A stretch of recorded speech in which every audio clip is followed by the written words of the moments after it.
Les gars, les filles, bonjour, ça va vous? Moi ça va. Vous êtes peut-être à une période de votre vie où vous vous demandez que faire.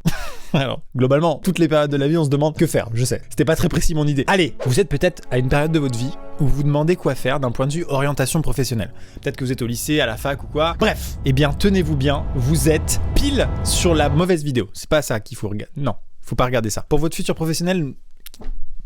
Ah non, faites pas ça, regardez pas la vidéo. Avant de rentrer dans le vif du sujet, petit sponsor. Le sponsor est agréable, il s'agit tout simplement de Displate. J'ai commandé des petites affiches chez eux. Ouais, j'ai pas pris des trucs sur le jardinage, hein, vous m'avez vu venir. Et ce qui m'a choqué, c'est que du coup Displate, ils m'ont dit, écoute, voilà, pour ton placement de produit, tu peux en choisir plusieurs sur le site. J'arrivais pas à choisir, tout était incroyable. Je veux dire, chaque thématique que vous aimez, il y a une affiche Displate sur le site par rapport à la thématique que vous aimez. N'importe quelle passion, ben ça y est sur Displate. Et si ça y est pas, par exemple, imaginons ça n'existe pas, vous avez la possibilité grâce au Art Marketplace de créer votre propre affiche et de la mettre sur Displate. Si elle est acceptée et validée, elle va être vendue et vous allez percevoir une commission sur votre création. C'est stylé comme principe. Je prends mon téléphone et je vais vous montrer à quel point, pour les débiles du bricolage comme moi, demandez à ma femme, quand je plante une cheville, je deviens fou. Devinez quoi, grâce à Displate, il n'y a pas besoin de planter de cheville. Vous allez voir, venez. J'en ai mis une ici, d'accord? Regardez à quel point on peut l'enlever facilement. Et on découvre derrière le système de fixation incroyable de Displate avec le petit carton protecteur pour le mur, le petit aimant, et on peut venir remettre directement l'affiche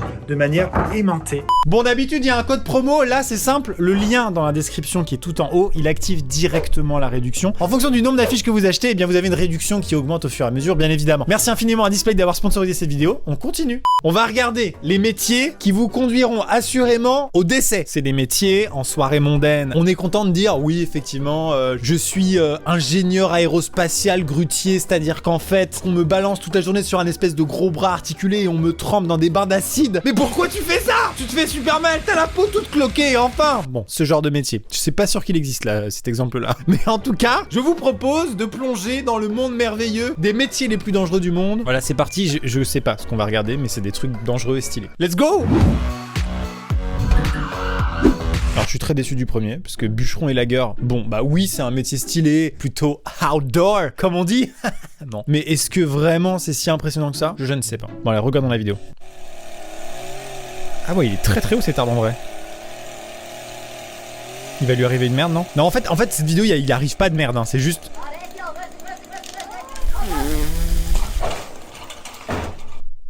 Ah si, il arrive une merde. Mais il a dû se faire mal là. Waouh, bah, j'espère qu'il va bien quand même. Normalement, ça a été vérifié. Hein. Normalement, il va bien. Normalement, c'est bon.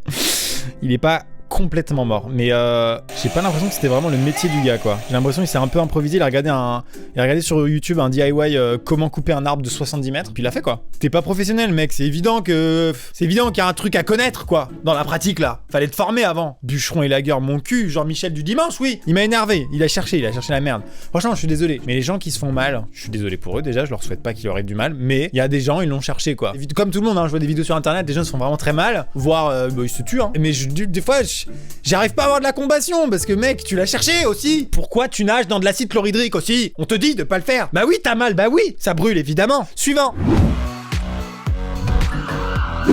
Alors j'ai lu apiculteur en métal. Je me suis dit c'est une sorte d'Iron Man avec des abeilles, je comprenais pas le délire, mais non, c'est vraiment apiculteur au Népal, ce qui n'a rien à voir. Au Népal, cet homme de 57 ans est l'un des derniers récolteurs de miel psychotrope. Oh le mec est heureux d'apprendre que c'est du miel qui te fait des choses. Donc alors attends, miel psychotrope, ça veut dire que c'est un miel un peu avec des propriétés un peu cheloues quoi. Ce miel contenu dans des ruches est situé à plus de 100 mètres de haut sur des falaises escarpées. L'homme réalise la récolte en se balançant du haut d'une échelle faite en corde de bambou. Est-ce qu'on peut compter le nombre de trucs dangereux dans ce métier? Les abeilles, la falaise, la corde en bambou? Non mais oh, c'est bon. Déjà descendre une falaise de 100 mètres avec du matériel adapté, c'est dangereux. Il faut en plus que tu rajoutes le bambou et les abeilles. Bref, dans la vidéo, ce sont deux journalistes avec les tenues d'apiculteurs qui suivent et photographient l'apiculteur. Eux sont attachés avec des baudriers et des cordes parce qu'ils sont pas cons. C'est pas marqué dans le texte mais c'est ce qu'on comprend. Tandis que l'homme est suspendu à son échelle en corde de bambou à 100 mètres du sol. Mais non... What the fuck, mec, les cordes, c'est quoi ce délire? Ah, ça fait une belle photo Insta, non, ça fait une belle photo Insta. Mais il a pas de... Il a pas de truc. Moi j'ai fait une vidéo, allez la voir avec le grand JD, on a été voir Etienne LGF. On a été faire de l'apicultage un peu finalement. Waouh. Les journalistes ils sont pas bien. Mais comme il se fait pas piquer lui, qu'est-ce qu'il a? Comment il fait? Il y a des gens qui se sont fait élever par les loups, lui s'est fait élever par les abeilles, genre elle le reconnaît, genre c'est... Elle le reconnaît quoi. Mais regarde! Mais il a rien, il a pas de protection. See that they're stinging all over your bee suit, and you think they're eating the guy alive.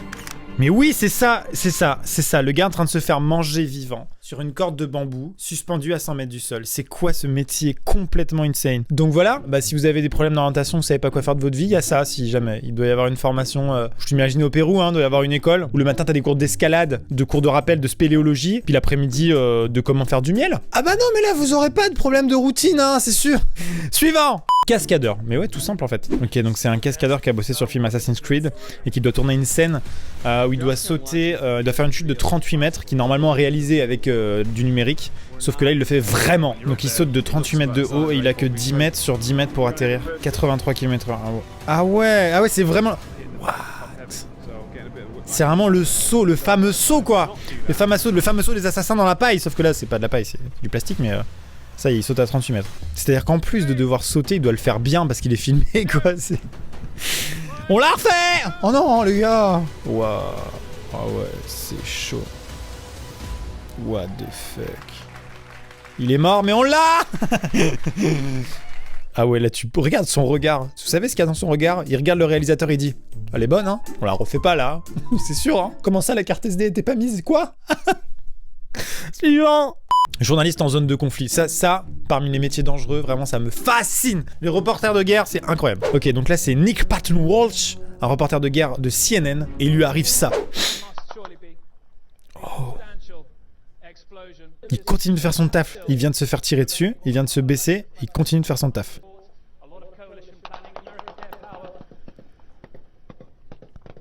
What? J'allais dire le caméraman il bouge pas. Ah si! Mais si, il y a un caméraman!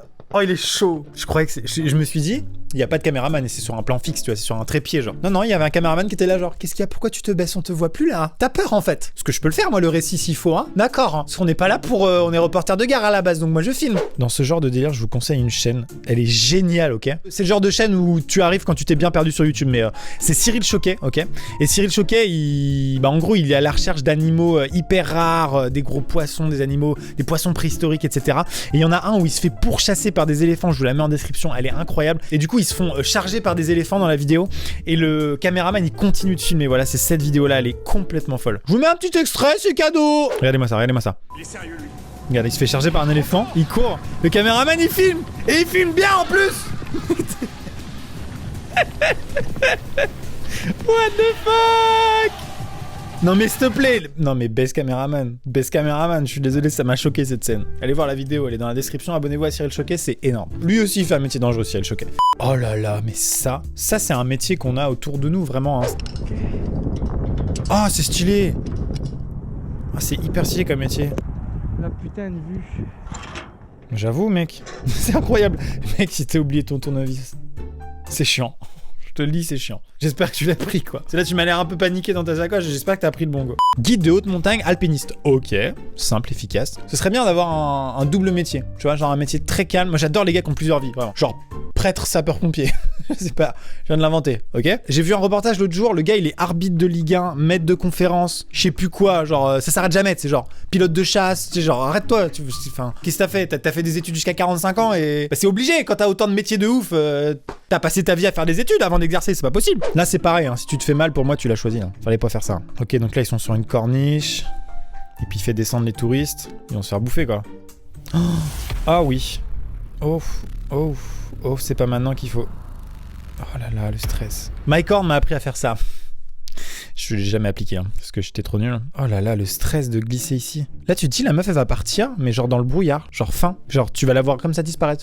Et puis le guide de haute montagne, il reste là tout seul, il dit, on était bien 3, de toute façon. On n'était pas 4, hein? On est d'accord, on était 3. On a compté au début, hein? Voilà, moi, j'entends pas de cris là. Ah non, Qui? Stéphanie? Ah non, regardez sur ma liste, il y avait pas le matin, Stéphanie, hein. Allez, suivant. Oh là là, mais on a tous vu ces reportages là, sur les conducteurs de bus sur les routes de Bolivie. C'est complètement ouf ça. Ça vraiment, à 3h du matin sur RMC Découverte. S'il tombe, c'est... Bah, c'est terrifiant. Il est bloqué, c'est bien. Au moins, j'entends que les enfants sont descendus. C'est une bonne idée. Mais c'est pas une route, ça, les gars. C'est un chemin de randonnée, on met pas des bus dessus. Je le dis depuis le début. Il a refait, deuxième tentative. Prendre l'élan. Chauffeur, si t'es champion. Monte la montagne avec un bus.